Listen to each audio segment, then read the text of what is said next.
Bore da a chroeso yma unwaith eto i Capel y Ffynnon lle da ni'n cynnal Oedfa. Fydd gobeithio yn bendith i chi gyd. Os ydych chi'n ymuno o'r tu allan ddim arfer ymuno efo ni, yna da ni falch iawn o'ch gweld chi ac yn gobeithio gewch chi brofi da iawn i Duw wrth i ni fyfyrio ac addoli efo'n gilydd. Mi ddechreuai trwy ddarllen chydig adnodau o Salm 103. Fy enaid, bendithia'r arglwydd a'r cyfan sydd yno fe enw sanctaidd. Fy enaid, bendithia'r arglwydd a phaid ag anghofio'i holl ddoniau. Ef sy'n maddau dy holl gamweddau, yn iachau dy holl afiechyd. Ef sy'n gwaredu dy fywyd o'r pwll ac yn dy goroni a chariad a thrigaredd. Ef sy'n dy ddigoni a daioni dros dy holl ddyddiau i adnewyddu dy ieuenctid fel yr eryr. Mi weddion ni. Arglwydd, diolch i ti am fore newydd a chyfle newydd i ddod i dy gyfarch di. Ble bynnag gyda ni ar hyd a lled y wlad neu'r byd, da ni'n diolch bod ni'n gallu troi at ti fel yn Duw ni a'n tad ni sy'n gwylio drosto. Da ni'n gwaddio bydd ysbryd glân yn dod i'n cynorthwyo ni wrth ni addoli fel bydd yr amser efo'n gilydd yn ddaioni i ni, ond yn ogoniant i dy enw di. A da ni'n gwaddio hyn trwy Iesu Grist yn harglwydd. Amen. Mi ganon ni emyn ar sail yr adnodau o'r Salm. Fenaid mola ddiw'r gogoniant, dwg dy drysor at ei draed. Ti a brofodd ei faddeuant, ti a olchwyd yn y gwaed.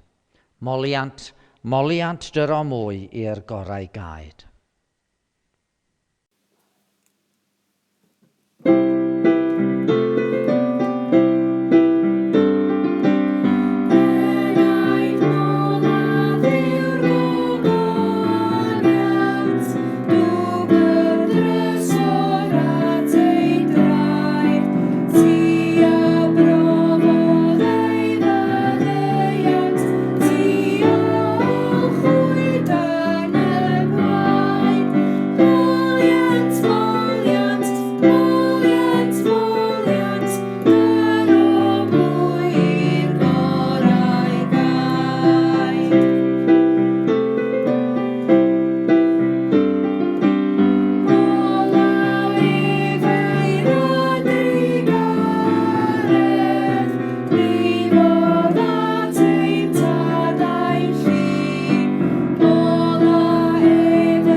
Wel, dwi'n gwybod bod chi'r plant hefyd yn ymuno efo ni yn yr addoliad, ac o'n i'n meddwl bore yma fyswn i'n eich atgoffa chi o hanes dwi wedi sôn o'r blaen amdano fo. Da ni'n byw mewn dyddiau rhyfedd y dyddiau yma. Da chi'n cael mynd i'r ysgol, da chi'n cael mynd allan i chwarae efo'ch ffrindiau fel o'r blaen. Os ydych chi'n cael gwersi nofio, wel, da chi'n cael rheini rwan. Mae nhw ddyddiau rhyfedd yn dydyn nhw, a lot o bobl yn teimlo chydig bach o ofn oherwydd yr holl sôn sy'n am y salwch sy'n mynd o gwmpas.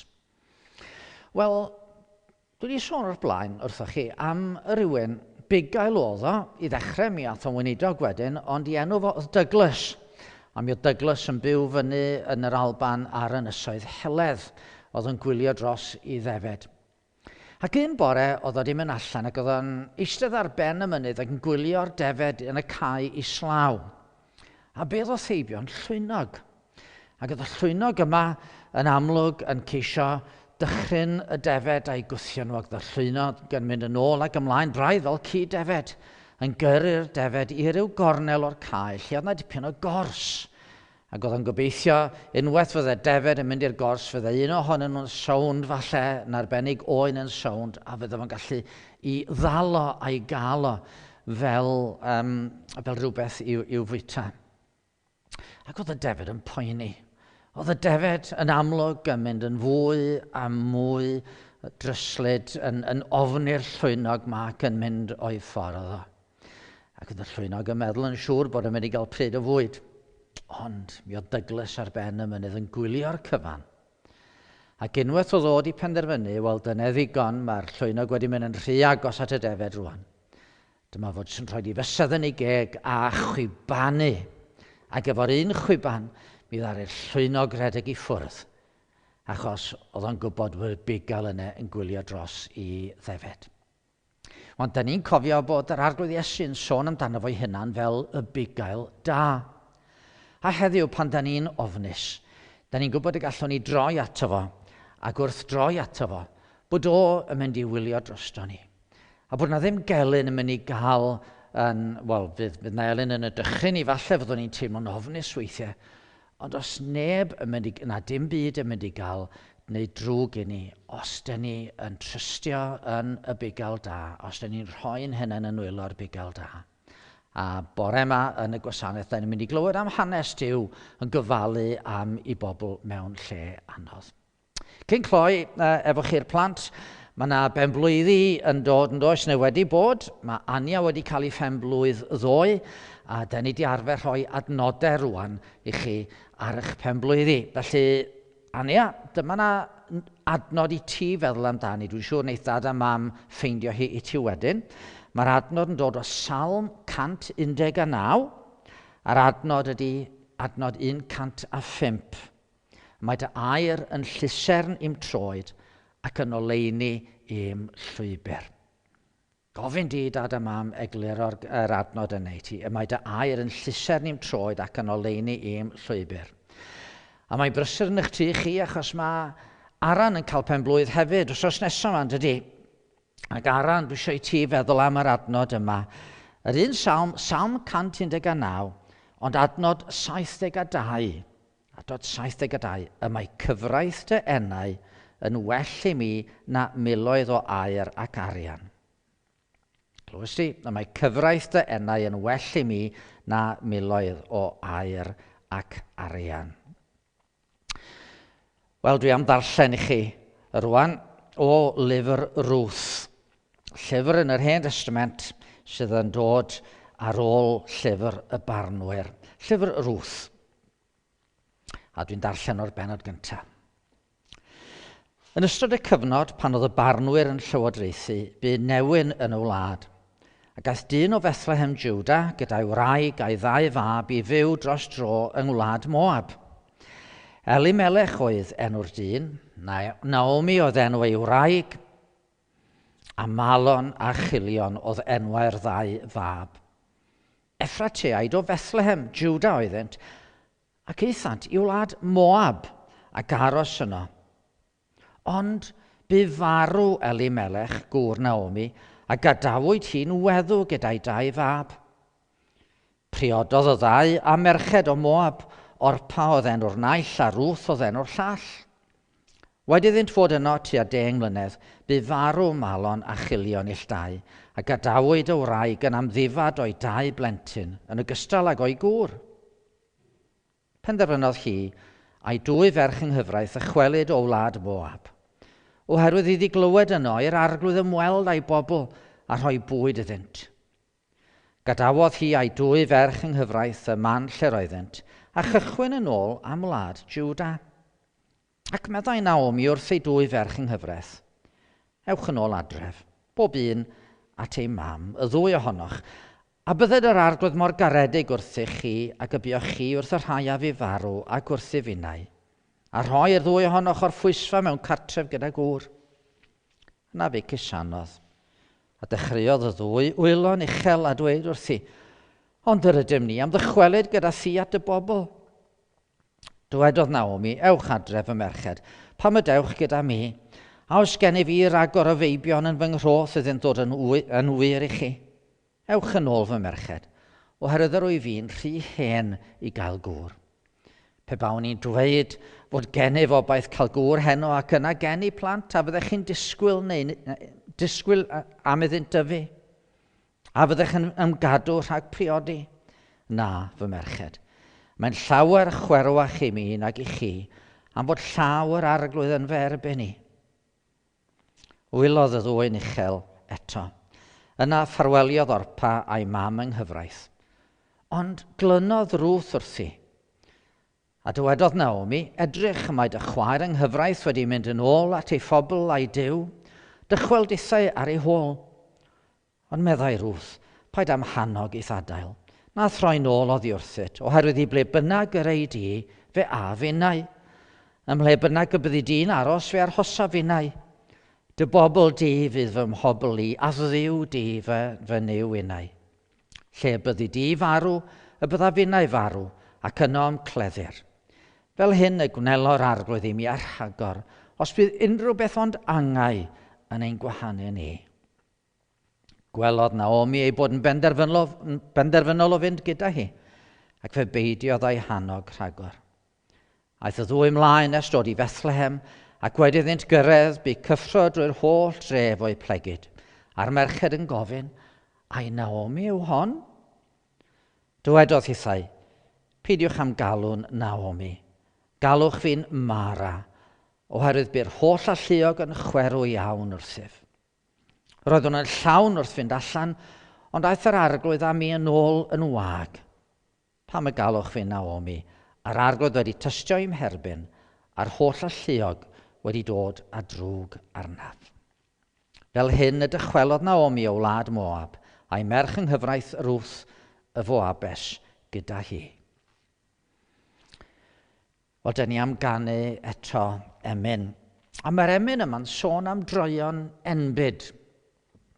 Rwan, dyn ni mewn amser reit ddyrus yn y gwlad ar hyn o bryd, ond mi oedd awdur yr emyn yma I hynna'n wedi gweld troion enbyd iawn. Mi oedd o wedi colli I wraig a 3 plentyn, y plant pan oedden nhw'n fabanod bach. Oedd wedi gweld cynni ofnadwy y Methesda lle oedd o'n weinidog adeg y streic fawr y Penrhyn. Ac eto, trwy'r cyfan, oedd o wedi profi bod Duw yn dod yn agos a Duw yn ei gadw fo a'i gynnal o. A dyma mae e'n dweud yn y pennill cyntaf, ar yrfa bywyd yn y byd, a'i throion enbyd hi. O ddydd I ddydd, a ddawodd ef o leini'r nef I ni.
Gadewch i ni weddio. Arglwydd yn Duw, da ni'n diolch i ti yn bod ni ar fore fel y heddiw'n cael troi at ti. Unwaith eto, da ni'n dod mewn cyfnod lle mae'n glad ni mewn cynnwr mawr, ond da ni'n cofio dy fod ti yn Dduw uwchlaw'r cyfan, yn drigarog a graslon, yn trefnu pob peth yn dda ac yn gwylio dros dy greadigaeth. Da ni'n cyfadde na, da ni'n mynd deall pob dim sydd yn digwydd ac eto, da ni'n credu bore yma, dy fod ti yn dal ar dy orsedd, a dy fod ti'n parhau i weithio allan dy gynllun da i ddwyn gogoniant mawr i dy enw, ond hefyd i ddwyn bendith i dy bobl. Yn hawydd ni o Dduw'n tad bore yma felly fyddai gallu daddoli di, a doddoli di o'n calonau, a chredu unwaith eto dy fod ti a dy law arno ni, a dy fod ti yn dymuno gwylio drosto ni. Da ni'n cofio fod y Beibl yn rhoi i ni addewidion mawr. Ni hynna ac ni chwsg ceidwad Israel, medde'r salmydd. Deuwch ataf i bawb sy'n blaenderog ac yn llwythog, ac mi esmwythaf arnoch, oedd geiriau dy fab Iesu pan oedd o yma ar y ddaear. A da ni'n diolch o Dduw'n tad fod ganddo ni'r prawf rhyfeddol hwnnw o dy gariad di, wrth i'r arglwydd Iesu fynd i'r groes i farw yn lle ni. Da ni'n diolch i fod o'r atgyfodi i fod o'n fyw heddiw ar ei orsedd, yn eiriol trosto ni ac yn gwylio ni. Ac felly wrth ddod ger dyfron, da ni'n gofyn o dad ar ei ti unwaith eto, faddau yn beia ni. Maddau'n diffyg ffydd ni, a maddau'r modd da ni wedi dy ame di, ac ame hyd yn oed a wyt ti yn gwylio drosom. Yng nghanol yr holl raffer sydd yn byd, da ni'n gweddio unwaith eto ar ei ti gofio am y rhai sy'n ceisio gweithredu i helpu pobl sy'n dioddau o'r afiechyd newydd yma sydd wedi dod fel haint i ysgubo trwy'r byd. Da ni'n cofio Dduw'n tad am y meddygon a'r gweinyddesau, y rhai sy'n ymchwilio i geisio dod o hyd i driniaethau gwell a hyd yn oed i ddod o hyd i vaccin ar gyfer yr afiechyd. Da ni'n meddwl am y gwasanaethau cymdeithasol a'r holl ofalwyr sydd yn mynd i gartrefi pobl i wylio drostyn nhw ac i helpu nhw. A da ni'n cyflwyno'r cyfan i ti. Da ni'n gweddio hefyd dros lywodraethwyr y wlad yma a llywodraethwyr y byd wrth iddyn nhw wneud penderfyniadau anodd o sut ma trin y cyfan. A da ni'n gofyn o Dduw'n tad a byddwn ni'n fuan yn gweld troi ar fyd ac y bydd pethau'n gwella. Ond hefyd o arglwydd, da ni'n dymuno dy fod ti'n siarad efo'n byd ar adeg fel hyn. A trwy y cyfan mae pobl yn ei brofi o Dduw'n tad, da ni'n gweddio byddi di yn dod yn agos ac y bydd pobl yn troi at ti, yn cofio eu creawdwr, yn cofio yr un sydd wedi yn caru ni gymaint nes di ddanfon dy fab i'r byd yn mwyn ni. Da ni'n cyflwyno yn arbennig i ti yn hanwyliad ni a rhai o Dduw'n tad, da ni'n gwybod sydd yn dioddau o afiechyd, gan weddio byddan nhw yn profi dy gymorth ac yn cael pob help a phob nerth. Ar bore yma, da ni'n gweddio byddi di'n siarad efo ni trwy dy air. Gad i'r gair fod i ni yn fwyd ac yn fendith, a gad i ni trwy hynny ddysgu sut mae dy ddilyn di yn agosach. Clywn ni trwy Iesu Grist yn harglwydd. Amen. Mi ganon ni emyn, un o'r emynau newydd da ni'n ei chanu yma yng Capel y Ffynnon, sy'n gofyn ar ei Dduw siarad trwy ei air. Arglwydd tyrd a llefara di wrth i'n geisio bara dy sanctaidd air. Plana'r gwir yn ein clonen ddwfn, trawsnewidia ni ar dy ddelw, fel bod golau Crist yn llewyrchu'n glir yn ein cariad ni, ac mewn gweithredoedd ffydd. Arglwydd tyrd, llwydda ynom ni, dy fwriadau di dy ogoniant.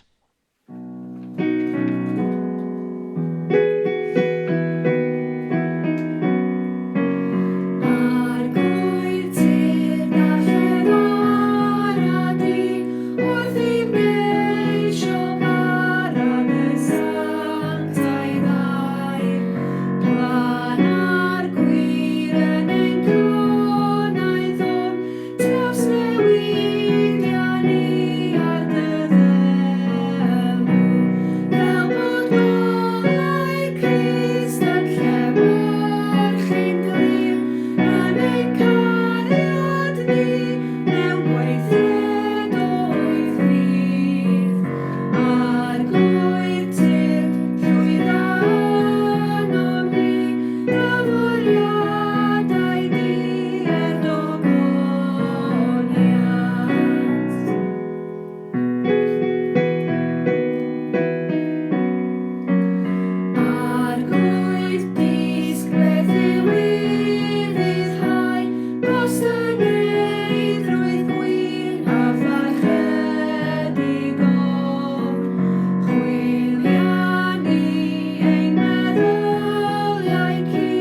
Wel, heddiw, fe hoffwn ni droi eich sylw chi at un o'r llyfrau llai yn y Beibl, yr un o'n i'n darllen ohono fo'n gynharach, llyfr Ruth.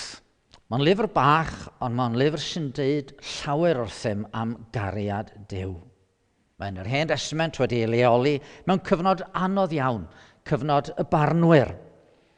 Ar ddechrau cyfnod y barnwyr, roedd Israel wedi dod mewn i wlad Canan a Joshua yn ei harwain nhw. Ond wrth i amser fynd ymlaen, rywsut oedd pethau'n mynd yn waeth ac yn waeth yn y wlad. Mi oedd cyflwr moesol y wlad yn dirywio, a mae llyfr y barnwyr yn lyfr anodd iawn. Ac erbyn y diwedd, da ni'n darllen y geiriau yma. Yn y dyddiau hynny, nid oedd brenin yn Israel. Roedd pob un yn gwneud yr hyn oedd yn iawn yn ei olwg ei hun. Nid be oedd yn iawn yng ngolwg Duw, ond be oedd yn iawn yn ei olwg ei hun. Oedd bywyd yn ansicr, yn anrhefnus, a doedd Duw na'i ffyrdd yn cael llawer o barch na sylw. Ac yng nghanol hyn i gyd, mae llyfr Ruth yn agor efo problem fawr, sefyllfa ddyrus i hwnt. Mae yna deulu sy'n byw ym Methlehem. Elimelech ydi enw y gŵr a'i wraig i Naomi, a mae ganddyn nhw 2 fab. Ond mae'n newyn ym Methlehem.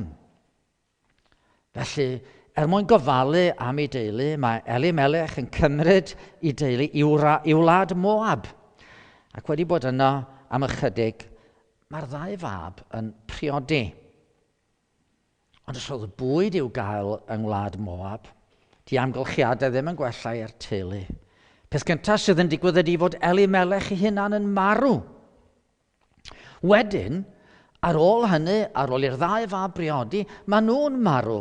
Does dim plant yna. Dim ond Naomi'n cael ei gadael efo'i 2 ferch yng nghyfraith. A Naomi hunan yn estrones. A oedden nhw'n byw mewn cymdeithas lle doedd y gwragau ddim yn cael llawer o sylw. Os nag oedd yna ddyn yn y teulu i warchod, yna oedd pethau'n gallu bod yn anodd iawn. A Naomi'n clywed bod newyn wedi pasio y Methlehem, bod pethau'n well, ac felly mae'n penderfynu mewn adre. A mae'n meddwl gadael i 2 ferch yng nghyfraith i fynd nôl at ei teuluoedd ei hunain. Ond mae Ruth yn glynu wrthi hi. Ac wedi dod i Bethlehem, maen nhw mewn lle anodd, ond mae Ruth yn mynd ati trwy wahanol ffyrdd, ac erbyn diwedd y llyfr, da ni'n gweld fod y sefyllfa wedi newid i'r 2 ohonyn nhw. Mae Ruth wedi priodi dyn o'r enw Boas, mae plentyn yn cael ei eni, Obed, a mae hwnnw'n gysur i Naomi yn ei henaint. Mae'n stori gwerth myfyrio arni. Falle prawn mae gallwch chi ddarllen trwy'r hanes, dio ddim yn hanes hir iawn, dim ond 4 pennod. Ond bore yma, gadwch i ni feddwl, ydy Duw am ddeud rhywbeth wrthon ni trwy'r hanes yma. A beth cyntaf, gara ni i bwysleisio ydy, mewn cyfnodau anodd, mae Duw yn dal ar waith. Mae Duw yn gweithio. Mae'r cwestiwn wedi cael ei ofyn sawl tro. Os ydy Duw yn bod, pam fod o'n gadael i bethau drwg ddigwydd?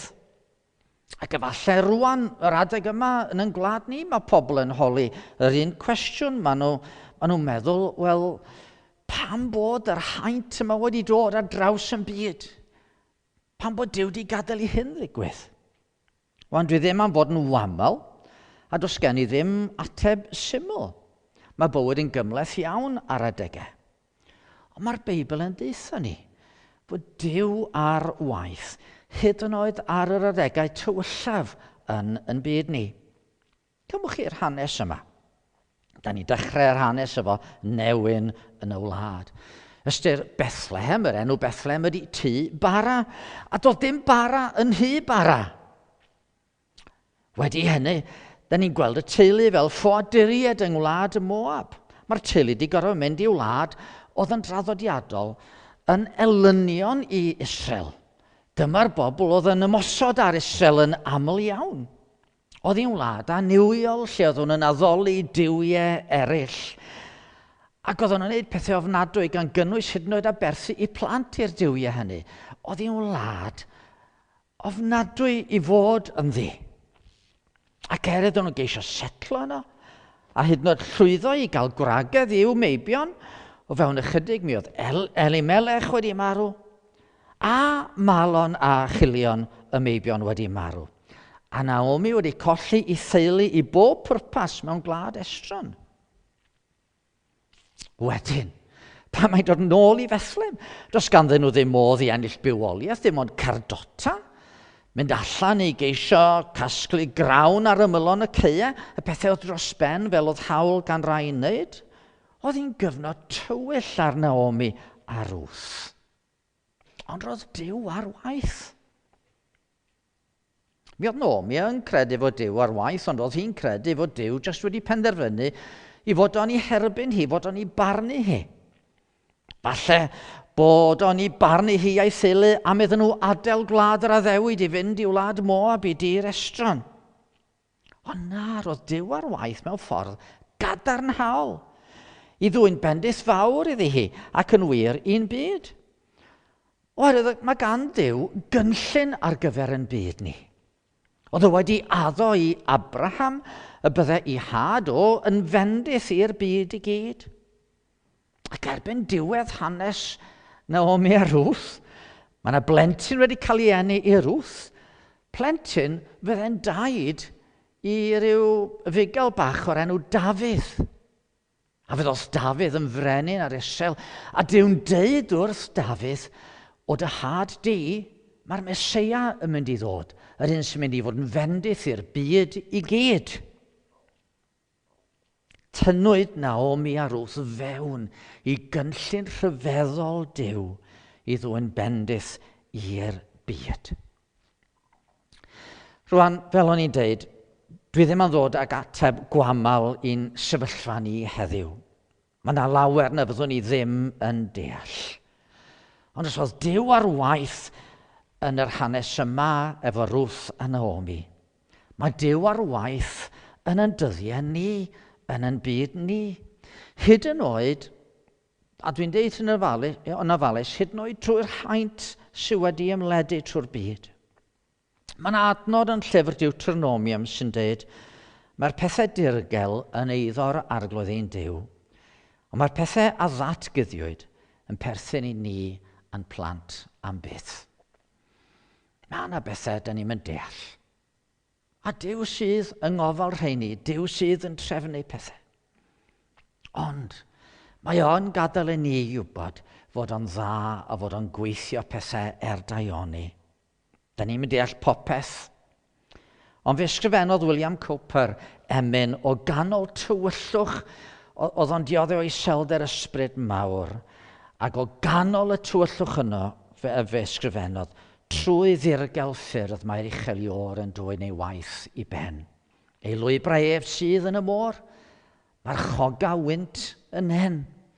Ac mae un pennill o'r emyn yn dweud, na farna ddiw a threswm noeth, cred ei addewid rad, tu cefn i len rhagluniaeth ddoeth mae'n cuddio wyneb tad. Yn cyfnod tywyll, mae Duw'n dal ar waith.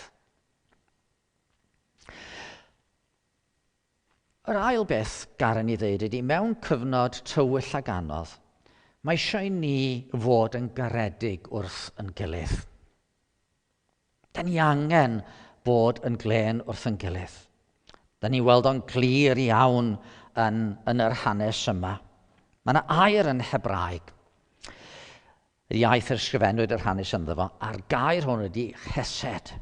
Mae'n anodd i gyfieithu fo, ond be mae'n ei olygu ydy ryw drigaredd, ryw garedigrwydd trigarog, heilioni trigarog. Mae'n air pwysig yn y Beibl, a mae'n digwydd yn aml yn yr hanes yma. Da ni'n gweld trigaredd yn cael ei ddangos tuag at wahanol rai gan rai yn yr hanes. Yn y bennod gyntaf, pan mae Naomi'n dychwelyd i Fethlem, mae'n deud wrth i dwy ferch ynghyfraith i fynd yn ôl at ei teuluoedd. Byddai gobeith yn nhw efo'u teuluoedd i gael priodi rhywun arall efallai a chael teulu a chael gofal fel yna. Ar ôl dipyn o berswad, mae un ohonyn nhw mynd nôl, Ond mae Ruth yn mynnu dal at Naomi. Paid am hannog eith adael na throi nôl oddi wrthyt. Oherwydd i ble bynnag yr ei di fe a finnau, ym hle bynnag y byddi di'n aros fe arhosa finnau. Dy bobl di fydd fy mhobl i a ddiw di fy new unau. Lle byddi di farw bydda finnau farw ac yno am cleddyr, medde hi. Doedd hi ddim am adael i Naomi fod ar ben ei hunan. Oedd hi'n dangos chesed, oedd hi'n dangos trigaredd a chariad tuag at Naomi. Ar ôl cyrraedd Bethlehem, mae Ruth eto yn dangos caredigrwydd tuag ati. Mae hon o'n llawn hunan dosturi, yn eistedd a gwneud dim. Mae hi'n deud wrthyn nhw, peidiwch yng ngalw fi'n Naomi. Ystyr Naomi ydy hyfryd. Galwch fi'n Mara. Ystyr Mara ydy chwerw, achos mae Duw wedi bod yn chwerw iawn wrthyf. Ond mae Ruth, bod Naomi yn ddigalon, mae Ruth yn deud, wel, mae rhaid i mi wneud rhywbeth. Mae'n mentro allan i Oedfa. Oedd hi'n adeg y cynheuafhaudd a gallai'r clodion fynd allan i gasglu'r hyn o dros ben ar ymylon y ceie. A mae'n mynd. Mae'n mentro i ddweud i gwir, achos doedd o ddim y peth mwyaf diogel i wneud. Fel o'n i'n deud, cyfnod y barnwyr, cyfnod lle oedd pobl yn gwneud beth bynnag oedden nhw isio. Ac ar ben hynny, mi oedd hi yn ferch, a mi oedd hi yn gymharol ifanc, a mi oedd hi'n estrones. A fydde neb yn meddwl dim o fynd ar ei ôl i a'i chamdrini neu threisio hi. Ond mae'n mynd, mae'n dangos cariad trigarog i ofalu am Naomi a chael rhyw fath o fwyd ar ei cyfer nhw. Wedyn, mae Ruth yn mynd, a mae'n mynd i gau sy'n perthyn i ddyn o'r enw Boas. A mae Boas wedyn yn dangos chesed, mae'n dangos y cariad trigarog yma, mae'n garedi tuag at Ruth. Ar ôl deall pwy ydy hi, mae'n deud wrthi, gwrando fy merch, paid a mynd i loffa i faes arall na symudodd i yma, ond glyn wrth y llancesau i. Cadw dy lygaid ar y maes y maent yn ei fedi a dilyn hwy. Onid wyf fi wedi gorchymyn i'r gweision beidio a gymryd â thi. Os fydd syched arnat, dos i yfed o'r llestri a lanwodd y gweision. Wedyn, mae Naomi dechrau newid. Mae hi'n gweld bod Ruth yn mynd ati i drio gofalu am bethau. A mae Naomi'n dweud, wel reit, mae rhaid i mi drio wneud rhywbeth. Mae Naomi'n gosod rhyw gynllun mwyn ceisio cael gŵr i Ruth i ofalu amdani hi. Mae hi'n dangos caredigrwydd yma nôl tuag at Ruth.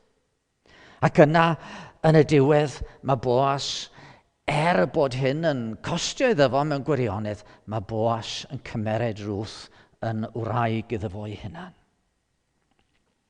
Caredigrwydd oedd yn costio oedd hyn bob tro iddyn nhw. Oedden nhw'n mentro, pob un ohonyn nhw'n mentro yn fawr. Ac eto dyna oedd isio i wneud mewn amser o angen. Ac oni dyna ddylen ni fod yn gwneud. Rhaid ni fod yn ddiolchgar. Mae hyn yn digwydd yn dydy yn y gymdeithas. Da ni'n gweld gweithwyr iechyd yn mynd i weithio bod nhw'n gwybod bod nhw'n gosod eu hunan mewn lle peryg. Da ni'n gweld gofalwyr yn mynd i geisio gofalu am hen bobl neu bobl methedig sydd yn eu cartrefi. Da ni'n gweld gweithredoedd caredig yn cael ei wneud i wahanol rai. Ie, mae yna hunanoldeb hefyd, mae yna bobl yn gwneud pethau sydd ddim yn gynorthwyol, ond da ni'n gweld bod yna garedigrwydd ar waith. A mae eisiau i ni fel rhai sy'n dilyn yr arglwydd Iesu, mae eisiau i ni ragori yn caredigrwydd. Mae'n amser tywyll, mae'n gyfle i ni ddangos bod cariad Duw yn realiti ar waith yno ni a thrwom ni. Lle dyna'r ail beth i ni feddwl amdano fo. Rhaid ni estyn allan at eraill, mewn ffordd gyfrifol, mewn ffordd ddiogel iddyn nhw, ond efallai fydd o'n costio i ni, a rhaid ni beidio tynnu nôl oddi wrth hynny. Ond, di o ddim jyst yn fater o'n chesed o'n cariad a'n gofal ni. A trydydd peth dwi eisiau chi sylwi arno, gyfalle dyma'r peth mwyaf pwysig. Mewn cyfnod anodd, mae trigaredd Duw yn agos ato ni. Mae'n adnod yn y Beibl sydd yn dweud, ceisiwch yr arglwydd tra galler ei gael ef. Gelwch arno tra fyddo yn agos. Yn yr hanes yma, mae caredigrwydd Duw i'w weld. Oherwydd thema fawr yr hanes ydy gofal a thrigaredd Duw. O'n i'n dweud yn gynharach fod Duw ar waith hyd yn oed mewn cyfnodau anodd. A mae hynny'n gallu swnio'n oeraidd iawn. Mae Duw fo'i gynllun, mae Duw yn ei weithredu, ond os ots faint mae pobl yn dioddau yn y cyfamser. Ond nid felly mae Duw. Mae yn ystyriol ohono ni. Nes i ddarllen o Salm 103 ddechrau, ac ymellach ymlaen yn y salm yna, da ni'n darllen fel hyn. Fel y mae tad yn tosturio wrth ei blant, felly tosturio'r arglwydd wrth y rhai sy'n ei ofni. Oherwydd mae ef yn gwybod ein deunydd, yn cofio mai llwch ydym.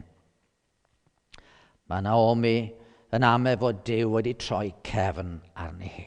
Mae eisiau newid ei henw o hyfryd i chwerw, o Naomi i Mara. Ond da ni'n gweld erbyn diwedd yr hanes, mae merched Bethlem yn deud wrth Naomi, bendigedig fydd yr arglwydd, a mi ddo beidiodd adael heddiw heb berthynas. Oedd hi'n meddwl bod wedi colli ei berthnasau, ond na, mae yna berthynas yn dod. Mae yna rhywun yn dod sydd yn mynd i fod yn berthynas i'w chadw hi.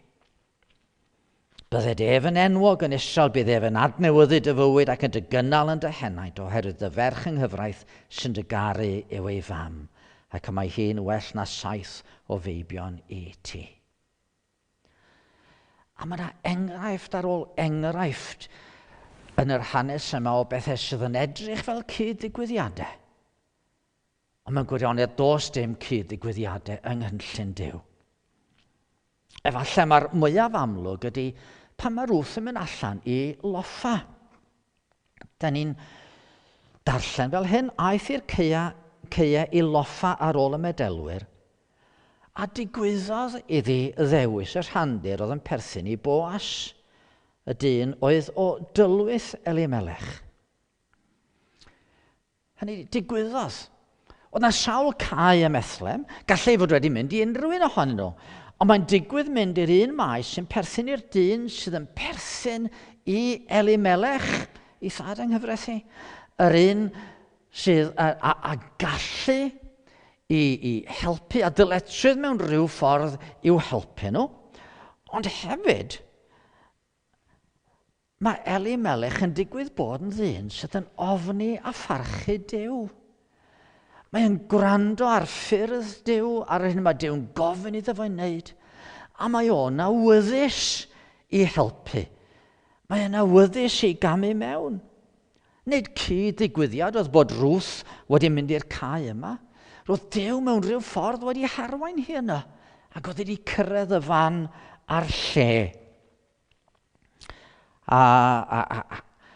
A trwy'r hanes i gyd, mae Duw, fel sef o'n rhoi rhyw wthiad bach iddyn nhw fynd ffordd yma, iddyn nhw fynd ffordd arall, iddyn nhw benderfynu gwneud hyn a mentro gwneud hyn. A gwrth wneud hyn i gyd, mae o'n i tynnu nhw fewn i'w hanes o'i hunan ac yn arbennig i hanes yr arglwydd Iesu Grist. Oherwydd, oedd Ruth yn rhoi genedigaeth i Obed. Obed rhoi genedigaeth i Jesse, a Jesse yn dad i Dafydd. Ac o had Dafydd, o linach Dafydd, y dath yr arglwydd Iesu Grist i hun. Rwan, da ni mewn lle gwell na Naomi i wybod am drigaredd Duw. Da ni'n gwybod am ddisgynydd Ruth a Boas a Dafydd. Da ni'n gwybod am yr arglwydd Iesu Grist. Da ni'n gwybod iddo fo wynebu cyfnodau tywyll iawn yn ei fywyd. A'r tywyllaf un oedd pan gafodd o'i farnu, a than bob math o wawd a dermig ei gymryd difryn Calfaria i hoelio yno ar groes. Ac ar y groes fy wynebodd y dywyllwch gwaith na thywyllwch yr haul. Fe wynebodd o rhywbeth mwy ofnadwy na gwawd a dirmig y bobl a'r poen corfforol. Fe wynebodd dywyllwch yn ei enaid. Y gri honno, fy niw, pam yr wyt wedi fy ngadael? Pam y fath gri? Pam bod o wedi deud hynny? Wel, am ei fod o yn dangos y drigaredd a'r caredigrwydd a'r chesed mwyaf erioed. Fe gymerodd o yn gwrthryfel ni yn erbyn Duw ar ei gefn ei hun. Fe wynebodd y ganlyniad yn pechod ni, sef Duw yn ymhellhau oddi wrth yn drygioni ni. Duw yn ymhellhau oddi wrth yn pechod ni. A teimlo'r tywyllwch hwnnw, fel bod dim rhaid i ni brofi yr un tywyllwch. Fe wynebodd o ganlyniad yn pechodau mwyn i ni brofi perthynas â Duw.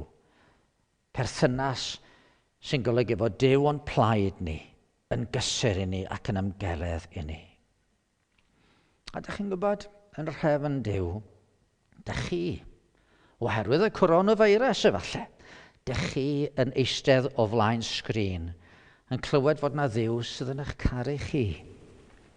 Sydd wedi'ch caru chi ddigon i ddanfon i fab i'r byd i farw trostoch chi. Sut y bed ddylech chi ymateb i hyn i gyd? Mi fedrwch chi jyst edrych allan ar y broblemau sydd yn y byd ac ar y sefyllfa. Fedrwch chi eistedd yn eich tŷ yn cwyno yn erbyn Duw a dweud pam wyt ti wedi gadael i hyn i gyd ddigwydd. Ond mi fedrwch chi fel Ruth roi eich ffydd a'ch ymddiriedeth yr un sydd wedi deud my fi yw'r atgyfodiad a'r bywyd. Pwy bynnag sy'n credu yno fi, iddo farw fe fydd byw. A phob un sy'n byw ac yn credu yno fi, ni bydd marw byth. A pobl yn pryderu heddiw.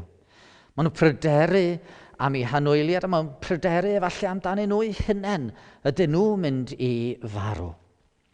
Ond mae Duw wedi rhoi trefn ar bethau fel fod modd i ni, i ni wynebu marwolaeth, gael gobeith sydd yn mynd tu hwnt i farwolaeth. Yng nghanol pryderon yn dyddiau ni, gadwch i ni droi'n golwg ar Iesu ei hun, mwyn gweld sut mae trigaredd Duw yn ein gwahodd ni i brofi diogelwch tragwyddol a heddwch calon perffaith. Da ni am ganu cyn cloi. Da ni'n ei chanu hi yma ar adegau sy'n yn harnog ni i edrych ar yr arglwydd Iesu Grist. O enaid, a wyt ti'n flinderog, y llwybr yn dywyll wrth flaen. Mae goleuni yn wyneb y ceidwad a bywyd mor llawn ac mor lân. Trod o olwg ar Iesu, ac edrych i wyneb yn llawn, a holl bethau y byd, fe ddiflannant i gyd yng ngoleuni ei gariad a'i ddawn.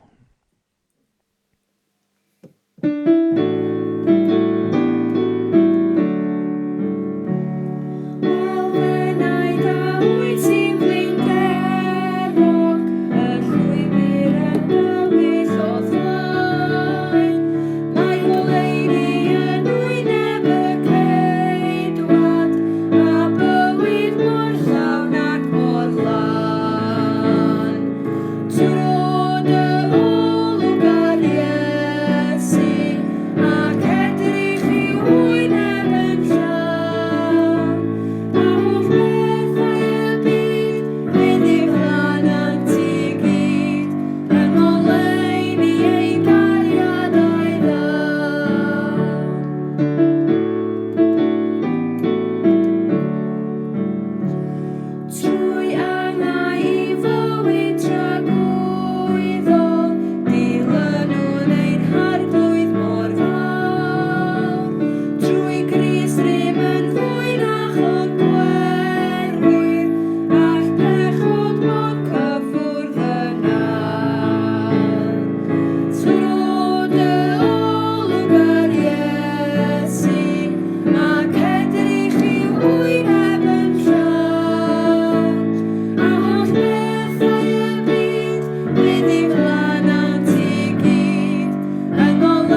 Gobeithio bod chi wedi profi bendith yn ystod y gwasanaeth yma.